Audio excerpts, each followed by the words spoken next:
Problem face ചെയ്യുന്നവരാണ്. ശരിയല്ലേ? എന്തെങ്കിലും ഒരു പ്രോബ്ലം ഫേസ് ചെയ്യുന്നവരാണ് ഇവിടെ ഇരിക്കുന്നവർ എല്ലാവരും. അപ്പോൾ ആ പ്രോബ്ലത്തിനുള്ള സൊല്യൂഷൻ അന്വേഷിച്ചു വന്നിട്ടുള്ളവരാണ് ഇവിടെ ഇരിക്കുന്നവരെല്ലാവരും. അപ്പൊ ഈ പ്രശ്നം എന്ന് പറയുമ്പോൾ ഇവിടെ ഇരിക്കുന്ന ഏകദേശം 300 പേരുണ്ട്. ഈ 300 പേരോട് ചോദിച്ചു കഴിഞ്ഞാൽ ഒരു പക്ഷെ 300 ടൈപ്പ് പ്രശ്നങ്ങളെ കുറിച്ചായിരിക്കും പറയാനുണ്ടാവുക. ശരിയല്ലേ? ചില ആളുകൾക്ക് സാമ്പത്തികമായിരിക്കും, അല്ലെങ്കിൽ ഭൂരിഭാഗം ആളുകളുടെ പ്രശ്നം സാമ്പത്തികമായിരിക്കും. എന്നാൽ കുറച്ച് ആളുകളുടെ പ്രശ്നം ശാരീരികമായിരിക്കും, കുറച്ച് ആളുകളുടെ പ്രശ്നം മാനസികമായിരിക്കും, കുറച്ച് ആളുകളുടെ പ്രശ്നം മറ്റെന്തെങ്കിലും പ്രോബ്ലംസ് ആയിരിക്കും. അങ്ങനെ പല തരത്തിലുള്ള അസുഖങ്ങളായിക്കോട്ടെ, സാമ്പത്തിക പ്രശ്നമായിക്കോട്ടെ, മറ്റുള്ള ചിലപ്പോൾ ചില ആൾക്കാർ ചിന്തിക്കുന്നുണ്ടാവും, അയ്യോ എനിക്ക് ഉയരം കുറഞ്ഞു പോയല്ലോ. ചിലർ വിചാരിക്കുന്നു, അയ്യോ എനിക്ക് താടി മീശയില്ലല്ലോ. ചിലർ വിചാരിക്കുന്നു, അയ്യോ എൻ്റെ തലയിൽ മുടിയില്ലല്ലോ. ചിലർ വിചാരിക്കുന്നു, എനിക്ക് അവളുടെ അത്ര സൗന്ദര്യം ഇല്ലല്ലോ. ചിലർ വിചാരിക്കും ഇവൻ്റെ അത്ര മസിൽ ബോഡി ഇല്ലല്ലോ. ചിലർ വിചാരിക്കുന്നുണ്ടാവും, ഞാനൊരു പേഷ്യൻ്റ് ആണല്ലോ. ഇങ്ങനെ നോക്കിക്കഴിഞ്ഞാൽ ഇവിടെ ഇരിക്കുന്നവർ ഇതൊന്നുമല്ല. പ്രോബ്ലംസ് ചോദിച്ചു കഴിഞ്ഞാൽ കുറച്ചധികം പ്രശ്നങ്ങളെ കുറിച്ച്, പ്രോബ്ലംസിനെ കുറിച്ച് നമ്മൾ കേൾക്കേണ്ടി വരും. അപ്പൊ പ്രശ്നത്തിനുള്ള സൊല്യൂഷൻ, ഇപ്പൊ നമുക്ക് അസുഖം വന്നാൽ നമ്മൾ എവിടെ പോവാണ്? അസുഖം വന്നാൽ നമ്മൾ പോകും ഡോക്ടറെ കാണാം, അല്ലെ? ഡോക്ടറെ അടുത്ത് പോകും. ഇപ്പൊ ഡോക്ടർ എന്ത് പറയും? പ്രിസ്ക്രിപ്ഷൻ തരും. ഇന്നതൊക്കെയാണ് അസുഖം, കുഴപ്പമില്ല, നമുക്ക് ഇന്ന മരുന്ന് കഴിച്ചു കഴിഞ്ഞാൽ ഇന്ന രീതിയിലൊക്കെ കാര്യങ്ങൾ ചെയ്തു കഴിഞ്ഞാൽ നമുക്ക് ഇതൊക്കെ റിക്കവറി ആവാം, അല്ലേ? അപ്പൊ നമ്മൾ എന്ത് ചെയ്യും? ആ മരുന്ന് കഴിച്ച് നമ്മുടെ അസുഖങ്ങൾ മാറ്റാനുള്ള കാര്യങ്ങൾ ചെയ്യും. അപ്പൊ ഇവിടെ വന്നിരിക്കുന്ന നമുക്ക് എന്ത് വേണം? പ്രശ്നങ്ങളുണ്ടെങ്കിൽ അതിനൊരു പരിഹാരം തേടേണ്ടതായിട്ടുണ്ട്. അപ്പൊ ഇവിടെ നമുക്ക് മെഡിസിൻ വേണം, അല്ല? അപ്പൊ ഇവിടുത്തെ പ്രശ്നം കിടക്കുന്നത് എവിടെയാണ്? ഇവിടെ ഇരിക്കുന്ന ഓരോരുത്തരും പ്രോബ്ലം കിടക്കുന്നത്, മെയിൻ ഭൂരിഭാഗം ആളുകളുടെയും പ്രോബ്ലം കിടക്കുന്നത് എവിടെയാണ്? അവരവരിൽ തന്നെയാണ്. അവരവരിൽ തന്നെയെന്ന് പറയുമ്പോൾ എവിടെ? അവരവരുടെ കയ്യിലാണോ? അവരവരുടെ കാലിലാണോ? എവിടെയാ? മനസ്സിൽ, അല്ലെ? തൊട്ട് കഴിച്ച മനസ്സെവിടെ? അതെ, അവിടെയാണോ മനസ്സ്? എവിടെ? അതെ, അവിടെ ഉണ്ട്. ഇവിടെ ഉണ്ട്. ഇവിടെയാണ് മനസ്സിട്ട. ഞാൻ തെറ്റിക്ക് ഇവിടെ പറയാം. ഇവിടെ ഉള്ളത് ഹൃദയമാണ്.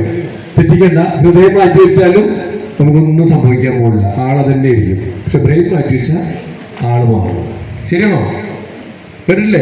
ഹൃദയം എന്ന് പറയുന്നത് നമ്മൾ കയ്യോ കാലോ മൂക്കോ ചെവിയോ കണ്ണോ പോലുള്ളൊരു അവയവം മാത്രമാണ്. ബ്ലഡ് പമ്പ് ചെയ്യാനുള്ള ഒരു അവയവമാണ്. പക്ഷെ നമ്മുടെ മെമ്മറി മുഴുവൻ കിടക്കുന്നത് എവിടെയാ?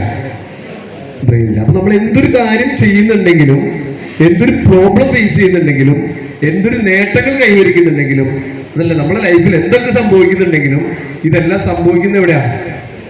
ബ്രെയിനിൻ്റെ അകത്താണ്. അപ്പൊ ആരും തെറ്റിദ്ധരിക്കേണ്ട ഇവിടെയാണെന്ന്. ഇവിടെയാണ് നമുക്ക് മാറ്റങ്ങൾ കൊണ്ടുവരുന്നത്. അപ്പൊ ഇവിടെ നമ്മൾ നമ്മുടെ ഫൗണ്ടേഷൻ സ്ട്രോങ് ആക്കുമ്പോൾ നമുക്ക് ഇവിടുന്ന് അങ്ങോട്ട് നമ്മുടെ സക്സസ് എന്ന് പറയുന്ന ഒരു ബിൽഡിങ്ങിന്റെ ഉയരം എത്ര വേണമെങ്കിലും കെട്ടിപ്പോക്കാൻ സാധിക്കും. പിന്നെ ഇവിടെ ഇരിക്കുന്ന നിങ്ങളെല്ലാവരും പണം സമ്പാദിക്കുന്നവരാണ്, അല്ലെ? പൈസ സമ്പാദിക്കുന്നവരാണ് എല്ലാവരും പൈസ സമ്പാദിക്കുന്നുണ്ട്. പക്ഷെ ചെറിയൊരു വ്യത്യാസമുണ്ട്. എന്താണ്? എല്ലാവരും പണം സമ്പാദിക്കുമ്പോൾ അതിൽ കുറച്ച് ആളുകൾ മാത്രം കുറച്ചധികം പണം സമ്പാദിക്കുന്നവരാണ്. ഞാൻ ഇവിടെ ഇരിക്കുന്നവരല്ല, ജനറലായിട്ട് പറയുന്നത്. ഇവിടെ ഇരിക്കുന്നവർ അങ്ങനെ തന്നെ. കുറച്ച് ആളുകൾ മാത്രം കുറച്ച് പൈസ ഉണ്ടാക്കുന്നു, കുറച്ചധികം പൈസ ഉണ്ടാക്കുന്നവരും ഭൂരിഭാഗം ആളുകളും കുറച്ച് പൈസ ഉണ്ടാക്കുന്നവരും. ശരിയാണോ? ഞാൻ ഒന്നുകൂടെ പറയട്ടെ. ഒരു 100 പേരെടുത്തു കഴിഞ്ഞാൽ 95 ആൾക്കാരും കുറച്ച് പൈസ ഉണ്ടാക്കുന്നവരും, ഒരു 5 ആള് കുറേ പൈസ ഉണ്ടാക്കുന്നവരും. ഇപ്പൊ ഈ കുറച്ച് പൈസ ഉണ്ടാക്കുന്നവരെന്ന് പറയുമ്പോൾ എത്രയായിരിക്കും? ഒരു ദിവസം ചിലപ്പോൾ 500 രൂപ, അല്ലെങ്കിൽ 1000 രൂപ, അല്ലെങ്കിൽ 2000 രൂപ, ഒരു 3000 രൂപ, ഒരു 5000 രൂപ, ഏറിയ 10000 രൂപ, മാസത്തിൽ 3 ലക്ഷം രൂപ. അതിൻ്റെ അപ്പുറത്തേക്ക് പൈസ ഉണ്ടാക്കുന്ന ആളുകൾ നമ്മുടെ നാട്ടിൽ വളരെ കുറവാണ്. ശരിയല്ലേ? ശരിയാണ്. അപ്പോൾ അങ്ങനെയാണെന്നുണ്ടെങ്കിൽ നമുക്ക് പോകേണ്ടത് എങ്ങോട്ടാ? ഈ കാറ്റഗറിയിൽ എത്താനായിട്ട് നമ്മൾ വലിയ അഭ്യാസത്തിൻ്റെ ഒന്നും ആവശ്യമൊന്നുമില്ല. ഇപ്പൊ നിലവിലുള്ള കാര്യങ്ങളൊക്കെ തന്നെ നമുക്ക് വെച്ച് മുന്നോട്ട് പോയാൽ തന്നെ ഏകദേശം ഏറെക്കുറെ നമുക്ക് അവിടെ എത്താൻ പറ്റും. ഇപ്പൊ ചെയ്യുന്ന ജോലിയോ, ഇപ്പൊ ചെയ്യുന്ന ബിസിനസ്സോ, ഇപ്പൊ ചെയ്യുന്ന പ്രൊഫഷനോ എന്താണെങ്കിലും അതൊന്നുകൂടെ കുറച്ചുകൂടെ ബെറ്റർ ആയിട്ട് ചെയ്തു കഴിഞ്ഞാൽ നമുക്കൊരു പക്ഷേ ഈ ഒരു 1 ലക്ഷം, 2 ലക്ഷം, 3 ലക്ഷത്തിലേക്ക് എത്താൻ പറ്റും. കുറച്ച് എഫേർട്ട് എടുത്താൽ ചിലപ്പോൾ ഒരു പക്ഷേ കുറച്ച് കാലതാമസം ഉണ്ടായപ്പോലും. പക്ഷേ നമുക്ക് ആ 5% ആൾക്കാരുണ്ടല്ലോ, 100-ൽ 5 ആൾക്കാർ. ആ 100-ൽ 5 ആൾക്കാർ എന്ന് പറഞ്ഞാൽ ഒരു ദിവസം തന്നെ ലക്ഷങ്ങൾ സമ്പാദിക്കുന്നവർ, ഒരു ദിവസം തന്നെ കോടികൾ സമ്പാദിക്കുന്നവർ. എന്ന് വെച്ച് കഴിഞ്ഞാൽ ലൈഫിൽ സക്സസ്ഫുൾ ആയിട്ടുള്ള ആളുകൾ, ലൈഫിൽ കോടികൾ സമ്പാദിക്കുന്ന ആളുകൾ, ലൈഫിൽ സമ്പന്നരാകുന്നവർ, ബില്യനേഴ്സ് ആവുന്നവർ. ഈ കാറ്റഗറിയിലേക്ക് നമുക്ക് വരണമെന്നുണ്ടെങ്കിൽ നമുക്ക് കുറച്ച് മാറ്റങ്ങൾ വരേണ്ടതായിട്ടുണ്ട്. ആ മാറ്റത്തിനെ നമ്മൾ പറയുന്ന പേരാണ് ട്രാൻസ്ഫോർമേഷൻ എന്ന് പറയും. ട്രാൻസ്ഫോർമേഷൻ, നമുക്കൊരു മാറ്റം സംഭവിക്കണം ജീവിതത്തിൽ. മാറ്റത്തിന് ഇംഗ്ലീഷ് വേർഡ് ട്രാൻസ്ഫോർമേഷൻ ആണോ? ചേഞ്ച് അല്ലേ? അപ്പൊ ഈ ട്രാൻസ്ഫോർമേഷൻ എന്നുള്ള വാക്ക് എന്തിനാ ഉപയോഗിക്കുന്നത്? ഈ ട്രാൻസ്ഫോർമേഷൻ എന്നുള്ള വാക്ക് ഉപയോഗിക്കുന്നത് എന്താ? മാറ്റം. അപ്പൊ ചേഞ്ചോ?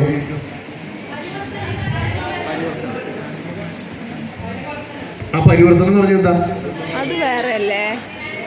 ഞങ്ങൾ പുതിയ ആൾക്കാരോട് ചോദിക്കുമ്പോൾ ഫൈൻ അടിക്കണ്ട. ശരി, അതിന് ഉത്തരം പറയുന്ന ആൾക്ക് എപ്പോൾ ഒരു പുതിയ ആൾക്കാർക്കുള്ളൂ ഇപ്പോൾ ഒരു ഗിഫ്റ്റ്. ആരാ നോക്കട്ടെ? കറക്റ്റ് ആൻസർ പറയുന്ന ആൾക്ക് ഇപ്പോൾ ഒരു ഗിഫ്റ്റ്. പുതിയ ആൾക്കാർക്കുള്ളൂ, പഴയ ആൾക്കാർക്കില്ല. എന്താണ് ചേഞ്ചും ട്രാൻസ്ഫോർമേഷനും തമ്മിലുള്ള വ്യത്യാസം? ആദ്യം പറയുന്ന ആൾക്ക്, പുതിയ ആൾക്കാർക്ക് ആ മനസ്സിലാവണ പക്ഷെ പറയാം.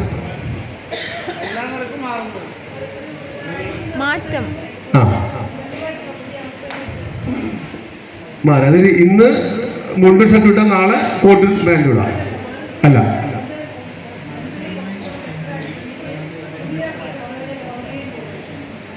എന്തുപോലെ? ഒരു ഉദാഹരണം പറഞ്ഞേ.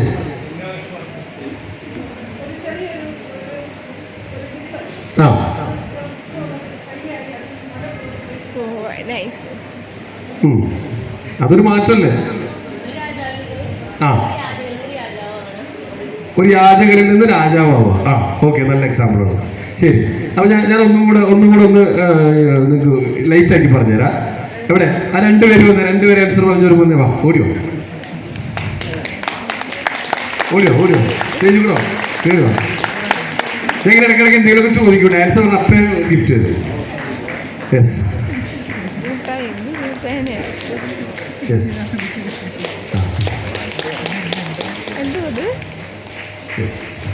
അപ്പൊ ഇവര് പറഞ്ഞ ഉത്തരം ഏറെക്കുറെ ശരിയാണ്. പക്ഷെ ഞാൻ അവർക്ക് കൊടുത്ത ഗിഫ്റ്റ് എന്തിനാന്ന് വെച്ചാൽ അവർ ആ ഉത്തരം പറയാനുള്ള ചങ്കൂറ്റം കാണിച്ചു തരാണ്. തെറ്റുമെന്ന് വിചാരിച്ച് പേടിച്ച് മിണ്ടാതിരുന്നില്ല.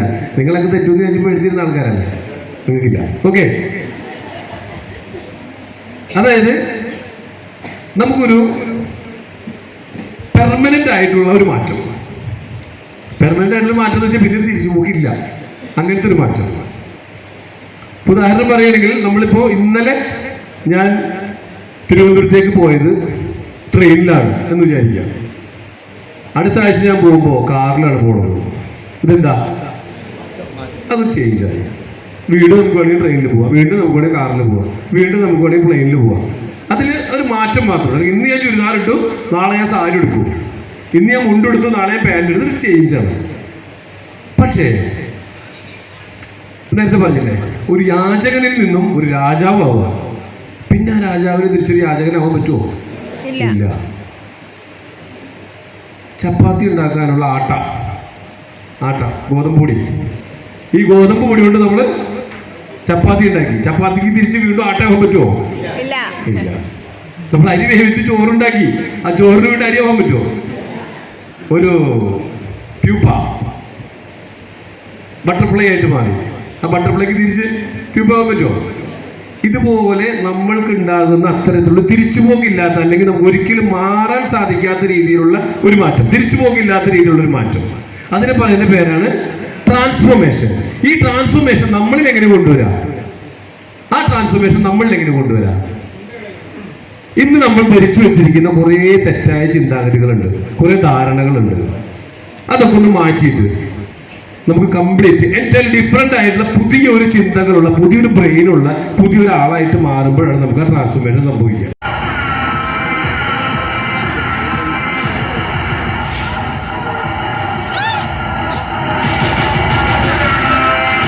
ഒന്നുകൂടെ കണ്ടോ?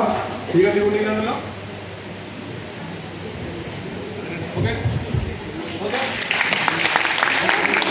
പറഞ്ഞു കഴിഞ്ഞാൽ എംപിയുടെ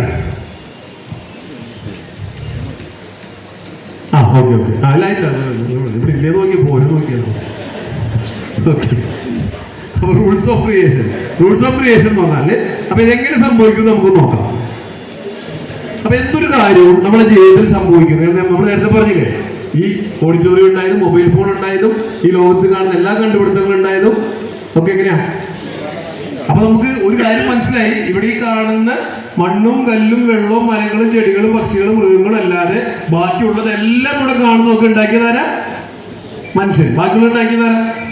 മനുഷ്യൻ ഉണ്ടാക്കിയത്. ബാക്കിയുള്ള ഉണ്ടാക്കിയത് എല്ലാവരും എത്തിയിട്ടാണോ? അല്ല, ആരുണ്ടാക്കിയേ? അത് പറഞ്ഞോട്, എന്തിനാ പേടിക്കുന്നത് അല്ലേ? അങ്ങനെ തന്നെ അല്ലേ? അപ്പൊ എത്തിയിസ്റ്റുകൾ കുറച്ച് കണ്ടിരിക്കാൻ കുഴപ്പമില്ല, എന്താ ഇരിക്കേണ്ട ഒരു പ്രാസത്തിന് അല്ലേ? അപ്പൊ ദൈവം ഉണ്ടാക്കിയതാണ് കല്ല്, മണ്ണ്, വെള്ളം, മരങ്ങള്, ചെടികള്, പക്ഷികള്, മൃഗങ്ങളൊക്കെ അല്ലേ? അത്രയേ ഉള്ളൂ ഇവിടെ. ബാക്കിയുള്ളതൊക്കെ ഉണ്ടാക്കിയത് മനുഷ്യൻ, നമ്മളെപ്പോലുള്ള മനുഷ്യൻ. എന്ത് സാധനം ഉണ്ടെങ്കിലും അതെല്ലാം ഉണ്ടാക്കിയത് മനുഷ്യനാണ്. അപ്പൊ ഈ ലോകത്ത് കാണുന്ന ഇതെല്ലാം ഉണ്ടാക്കാനുള്ള ശേഷി മനുഷ്യന്റെ ബ്രെയിനുണ്ട്. എന്തും ക്രിയേറ്റ് ചെയ്യാനുള്ള ഒരു കഴിവ് മനുഷ്യനുണ്ട്. എന്തും ക്രിയേറ്റ് ചെയ്യാനുള്ള. എന്തും എന്ന് പറയുമ്പോ ഈ ഉണ്ടാക്കിയ ഈ എല്ലാ സാധനങ്ങളെയും, എന്തൊക്കെ വസ്തുക്കൾ ഉണ്ടാക്കിയിട്ടുണ്ടോ ഈ ഭൂമിയിൽ, ഈ ലോകത്ത് എന്തൊക്കെ ഉണ്ടാക്കിയിട്ടുണ്ടോ അതിനെല്ലാം നശിപ്പിക്കാനുള്ള കണ്ടുപിടുത്തം ആരെയാണ് ഇതിലുണ്ട്?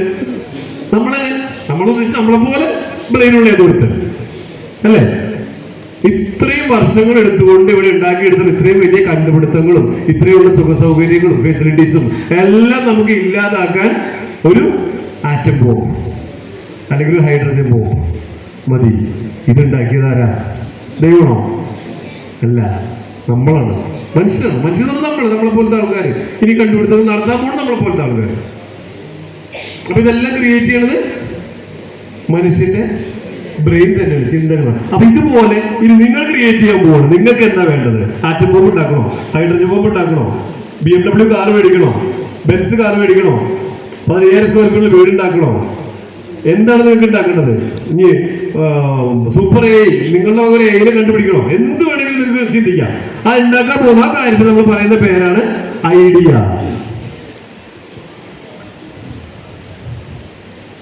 ഒന്നാമത്തെ ഐഡിയ. അപ്പൊ എവിടെ സ്റ്റാർട്ട് ചെയ്യുന്നത്? ഇതൊരു ആശയമായിട്ട് ആദ്യം തുടങ്ങാം. നമുക്ക് ഈ ഓഡിറ്റോറിയം തന്നെ എടുക്കാം ഉദാഹരണം. ഈ ഓഡിറ്റോറിയം ആദ്യം എന്തായിരുന്നു? ഒരാശയം മാത്രമായിരുന്നു. ഇവിടെ ഓഡിറ്റോറിയം ആദ്യം ഉണ്ടായിരുന്നു? ഇവിടെ പറയുന്നതിലുണ്ട് ഇല്ല. പക്ഷെ ഇതുണ്ടായിരുന്നു എവിടെ? അതിന്റെ ഉടമസ്ഥന്റെ ഇത് പണിത് ഇവിടെ സ്വപ്നം യാഥാർത്ഥ്യമാക്കിയ ആളുടെ ബ്രെയിനിന്റെ അകത്ത് ഇതുണ്ടായിരുന്നു. ഒരു ആശയമായിട്ടുണ്ടായിരുന്നു. ആ ആശയം അതൊന്ന് മനസ്സിൽ കാണുക. നമ്മളതിനെ പറയും വിഷ്വലൈസ് ചെയ്യാന്ന് പറയും. വിഷ്വലൈസ് ചെയ്യാം, മനസ്സിൽ കാണുക. എന്താ പറഞ്ഞത്? ആഗ്രഹം എന്താ പറഞ്ഞത്? GLE 63 എന്ന് പറയുന്ന കാറാണ്. മനസ്സിൽ കണ്ടോ? കണ്ടു. അതിന്റെ രൂപം വന്നോ? അതിന്റെ കളർ എന്താ? ബ്ലാക്ക് കളറാണ്. നമ്പർ എത്രയാ? നമ്പർ 63. രജിസ്ട്രേഷൻ ഏതാ? KL 47. യെസ്. അതിന്റെ സീരീസ് എത്രയാ? സമയം തീരുമാനിച്ചിട്ടില്ല. ഓക്കെ. അപ്പൊ വന്നില്ലേ? പിക്ചർ വന്നില്ലേ? ബെൻസ് വന്നു, ബ്ലാക്ക് കളറാണ്. മനസ്സിലായോ? എന്തായിരുന്നു ഐഡിയ? മനസ്സിൽ കണ്ട ഐഡിയ എന്തായിരുന്നു? Defender car. കളർ ഏതാ?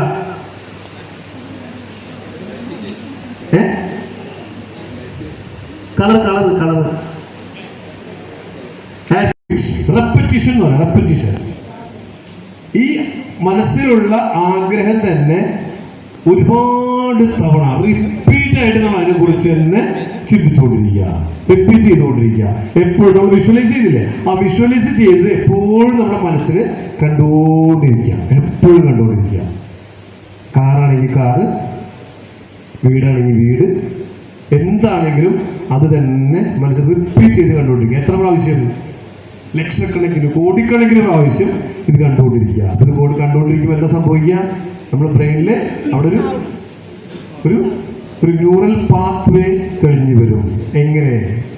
ഇപ്പൊ നിങ്ങളുടെ ബ്രെയിനിന്റെ അകത്ത് ഇങ്ങനെ ഒരു ചിന്ത ഇല്ല എന്ന് വിചാരിക്കുക. നമ്മൾ ഈ പറഞ്ഞ ബെൻസ് ആയിക്കോട്ടെ, റേഞ്ച് റോവർ ആയിക്കോട്ടെ, വീടായിക്കോട്ടെ, അങ്ങനെ ഒരു ചിന്ത, ജസ്റ്റ് ഒരു ആഗ്രഹം അത്ര ഉള്ളൂന്നുണ്ടെങ്കിൽ അത് അവിടെ അങ്ങനെ തെളിഞ്ഞു വരുന്നില്ല. തെളിഞ്ഞു വരുന്നുണ്ടെങ്കിൽ അത് എങ്ങനെയായിരിക്കണം? ആളൊഴിഞ്ഞ ഒരു വലിയൊരു പറമ്പ്, ഒരു ഗ്രൗണ്ട്, അങ്ങനെ വിചാരിച്ചോ. ആ ഗ്രൗണ്ടിൽ അങ്ങേ അറ്റത്തുകൂടെ ഒരു നടവഴി പോകുന്നുണ്ട്. ഓക്കെ, ഒരു ചെറിയ കുറച്ച് ആൾക്കാർക്ക് നടന്നു പോകുന്ന രീതിയിലുള്ള ചെറിയ നടവഴി പോകുന്നുണ്ട്. അപ്പൊ കണ്ടാൽ മനസ്സിലാവില്ല അതൊരു നടവഴിയാണെന്ന്. ഒരു സുപ്രഭാതത്തിൽ ആ സ്ഥലത്തിന്റെ ഉടമസ്ഥൻ വന്ന് അവിടെ ഒരു മതിൽ കെട്ടി ആ വഴി അടച്ചു കളഞ്ഞു. പക്ഷെ ഇപ്പുറത്ത് കുറച്ച് ഗ്യാപ്പുണ്ട്. കാട് പിടിച്ച് കിടക്കുന്ന സ്ഥലത്ത് ഒരു ഗ്യാപ്പുണ്ട്.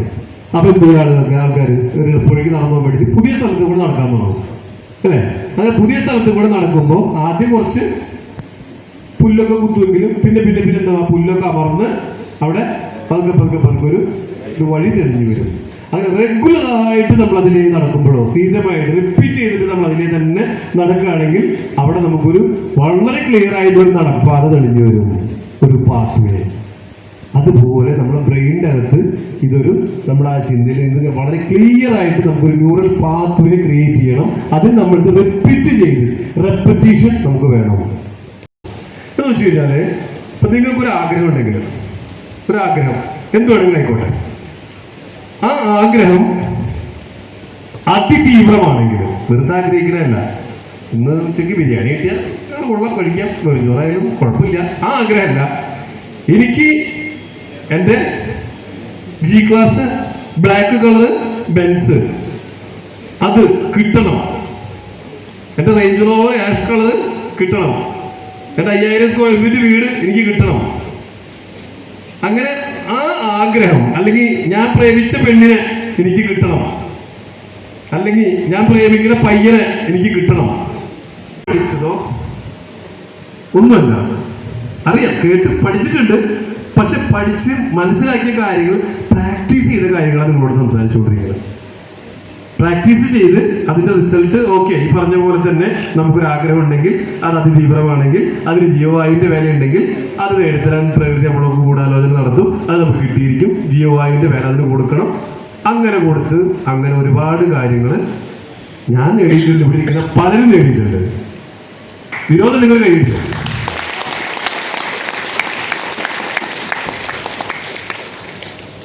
അപ്പൊ അങ്ങനെയുള്ളതായിരിക്കണം നമ്മുടെ ആഗ്രഹം. അപ്പൊ അതിന് ആ ആഗ്രഹം ഇങ്ങനെ ആവണമെങ്കിൽ എങ്ങനെ വേണം? റിപ്പീറ്റേഷൻ കൊടുത്ത് കൊടുത്ത് കൊടുത്ത് കൊടുത്ത് അതവിടെ ഒരു പ്രോഗ്രാം. നമ്മൾ നേരത്തെ സാധനം പറഞ്ഞില്ല, ഇല്ലാത്തൊരു സാധനം എന്താ ഇല്ലാത്ത പ്രോഗ്രാം. ഫോണിൽ ഇല്ലാത്ത ആപ്ലിക്കേഷൻ പോലെ ബ്രെയിനിൽ ഇല്ലാത്ത പ്രോഗ്രാം നമ്മളവിടെ ഇൻസ്റ്റാൾ ചെയ്യണം. അപ്പൊ അവിടെ നമുക്ക് ഈ സാധനം റൺ ചെയ്യാൻ തുടങ്ങും. 4ാമത്തെ പോയിന്റ് ആണ് ഇമോഷൻ. ഇമോഷണലൈസ് ചെയ്യാന്ന് പറയുന്നത് കേട്ടില്ല? ഇമോഷണലൈസ് ചെയ്യാം. ഇമോഷൻ എന്താ? നമ്മള് വികാരം കൊള്ളുക എന്ന് പറയും. എങ്ങനെ വികാരം കൊള്ളുക?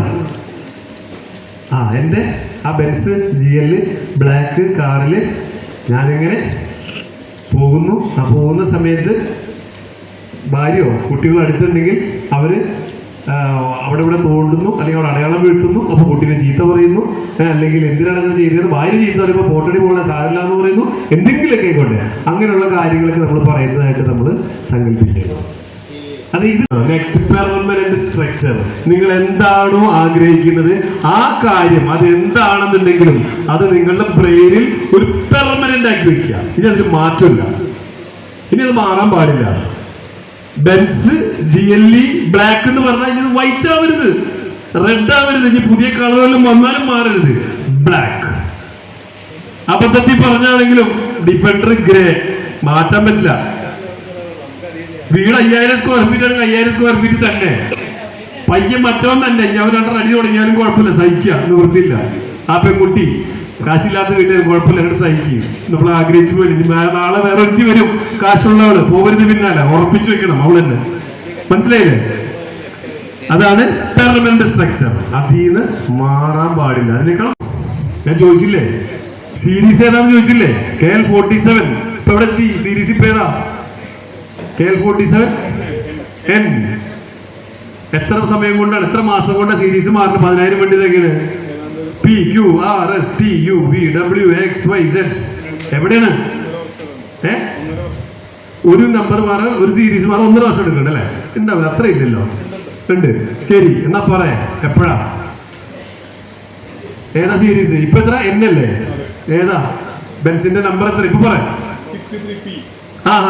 അടിപൊളി, കൊടുക്കുന്ന കഴിവ്. യെസ്, KL-47P63 നമ്പർ എഴുതി വെച്ചോട്ടോ. KL എഴുതിക്കോ, അവനവന്റെ വണ്ടി നമ്പർ അവനെ എഴുതി. KL-47P വണ്ടി നമ്പർ 63.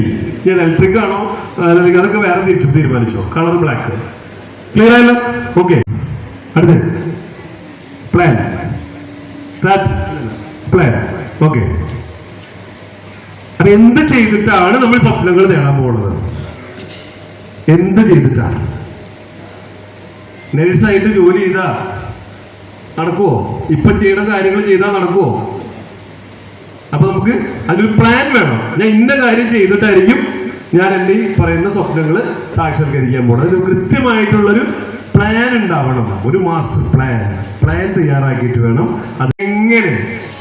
അതിനൊരു സ്ട്രാറ്റജി വേണം. എന്താ സ്ട്രാറ്റജി? ഈ പ്രോഡക്റ്റ് അല്ലെങ്കിൽ ഈ പ്രോജക്റ്റ് ഇത്ര എണ്ണം വിറ്റാൽ, ഇത്ര ടേൺ ഓവർ ഉണ്ടാക്കിയാൽ, എനിക്കത് ഇന്ന രീതിയിൽ ചെയ്താൽ എനിക്ക് അതിലൂടെ ഇത്ര രൂപ ഒരു മാസം ലാഭം ഉണ്ടാക്കാൻ പറ്റും. ആ ലാഭം കൊണ്ട് എനിക്ക് 3 മാസം കൊണ്ട് ഇന്ന കാര്യം ചെയ്യാൻ പറ്റും, 6 മാസം കൊണ്ട് ഇന്ന കാര്യം ചെയ്യാൻ പറ്റും, 1 വർഷം കൊണ്ട് ഇന്ന കാര്യങ്ങൾ ചെയ്യാൻ പറ്റും. കൃത്യമായിട്ടുള്ള ഒരു സ്ട്രാറ്റജി, നമ്മൾ ആ വർക്ക് ചെയ്യുന്ന കാര്യങ്ങൾക്ക് ഒരു സ്ട്രാറ്റജി സെറ്റ് ചെയ്യുന്നു. ഇപ്പൊ എത്ര സ്റ്റെപ്പായി? 8 സ്റ്റെപ്പായി. ഇനി ലാസ്റ്റത്തെ 9ാമത്തെ സ്റ്റെപ്പ്. ഇത് ഒരു ദിവസം മുഴുവൻ പറയേണ്ടതാണ്. 9 പോയിന്റ് ഞാൻ ഇന്ന് ചുരുക്കി പറയാണ്. നമുക്ക് ഇനിയുള്ള അവസരങ്ങളിൽ കുറച്ചും കൂടി ഡീറ്റെയിൽ ആയിട്ട് പോവാം. 9ാമത്തെ പോയിന്റാണ് ആക്ഷൻ. 8 ഇപ്പൊ എന്തായിരുന്നു? 8 തിയറിയാണ്, 9ാമത്തെ പ്രാക്ടിക്കല്. ഇപ്പൊ നമ്മളതൊക്കെ മനസ്സിലാക്കി. 8 നമുക്ക് മനസ്സിലായി. ഐഡിയ മനസ്സിലായി, ഇമേജ് മനസ്സിലായി, ഇമോഷണലൈസ് ചെയ്യാൻ മനസ്സിലായി, പെർമനന്റ് സ്ട്രക്ചർ ആക്കി, ഗോൾ സെറ്റ് ചെയ്തു, പ്ലാൻ ഉണ്ടാക്കി, സ്ട്രാറ്റജി ആയി, എല്ലാം ഓക്കെ. ഇതെല്ലാം റെഡി ആക്കിയിട്ട് ഇങ്ങോട്ട് ഇരുന്നാലോ? ആക്ഷൻ. പിന്നെ അവിടെ അങ്ങോട്ട് ആക്ഷൻ എന്ന് പറയുമ്പോൾ എങ്ങനെയായിരിക്കും?